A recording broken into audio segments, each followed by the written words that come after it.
한국이 만든 무기가 세계로 뻗어나가고 있습니다.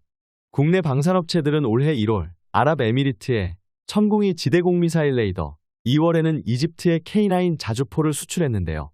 하반기에는 폴란드와 K2 전차, K9 자주포, 천무 다연장 로켓, FA-50 경공격기 수출 계약을 맺었습니다. 한국 방산업계는 수출보다는 성장이 제한된 내수 위주의 사업 구조를 가지고 있었습니다. 방위사업청에 따르면 지난 2010년에서 2020년 한국 방산업계의 연평균 수출 규모는 30억 달러, 우리나라 돈으로 4조 원이었습니다. 우리나라는 휴전국가라는 특수한 상황에서 주요 무기를 국산화하기 위해 꾸준히 개발 생산을 해왔는데요. 그 결실이 빛을 발하고 있습니다. 현재 한국 방위산업 무기체계 수준은 선진국의 80에서 90% 수준까지 올라왔다는 평가를 받고 있습니다. 수출 규모도 지난해 70억 달러, 우리나라 돈 약 9조 원, 올해 170억 달러 우리나라 돈 약 22조 원을 돌파하며 무섭게 성장하고 있습니다. 인도네시아, 이라크, 태국, 말레이시아, 콜롬비아, 필리핀 등등 세계 곳곳에 수출을 하고 있습니다. 2017년 필리핀에서는 이슬람 극단주의 분파가 필리핀 마라위를 점령해 이슬람 반군들과 전투가 있었는데요. 당시 막 배치된 우리 대한민국의 전투기 FA-50PH가 70회 작전 투입의 100% 명중률, 아군 피해자가 전무하게 퍼펙트한 작전을 펼쳤습니다. 그래서 필리핀 군대로부터는 게임 체인저라는 찬사를 받기도 했습니다.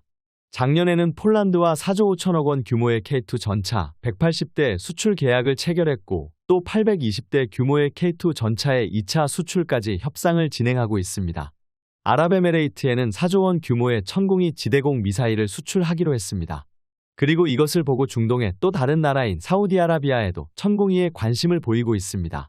아랍에미레이트 사우디아라비아의 경우처럼 폴란드의 무기 수출을 필두로 다른 유럽 나라의 관심도 커지고 있습니다.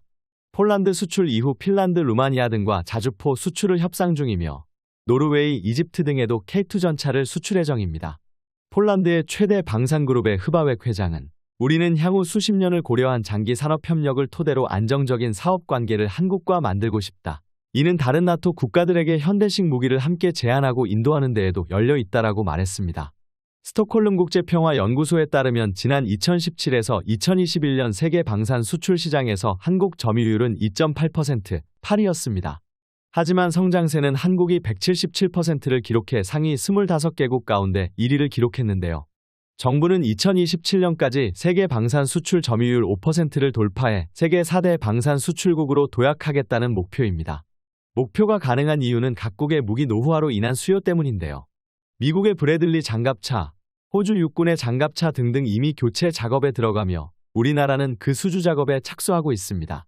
국방기술진흥연구소가 발간한 2022 세계 방산시장 연감에 따르면 2017년부터 지난해까지 한국은 2.8%의 점유율을 차지해 세계 8위에 올랐습니다. 이래서 7위는 미국 39%, 러시아 19%, 프랑스 11%, 중국 4.6%, 독일 4.5%, 이탈리아 3.1%, 영국 2.9%인데요. 내년에도 수출 성과가 이어지면 6위까지 오르기는 어렵지 않을 전망입니다. 러시아 우크라이나 전쟁으로 인해 세계 군비 경쟁은 가속화되어가고 매년 증가하고 있습니다. 방산업계에서만큼은 대호황이라고 할 수 있겠는데요. 한국의 방산업계가 바람을 일으키는 이유를 폴란드 안제이 두다 대통령은 이렇게 말했습니다. 기다리던 물건이 빠르게 도착했다. 러시아의 침공과 우크라이나 전쟁 국면에서 한국 무기의 신속한 인도는 매우 중요하다라고 말했습니다. 무기가 들어오는 날에 대통령이 직접 현장을 방문한 것은 매우 이례적이며 얼마나 한국의 무기를 기다렸는지 알 수 있는 대목입니다. 여기서 알 수 있는 것이 빠르고 신속함이라고 할 수 있습니다. 거기다 무기 제품의 우수함까지요. 중국의 세계 무기 점유율에서 중국이 4.6%라고 하지만 우수함을 한국의 방산업체와 논할 수 있을까요? 그것에 저는 의문을 가집니다.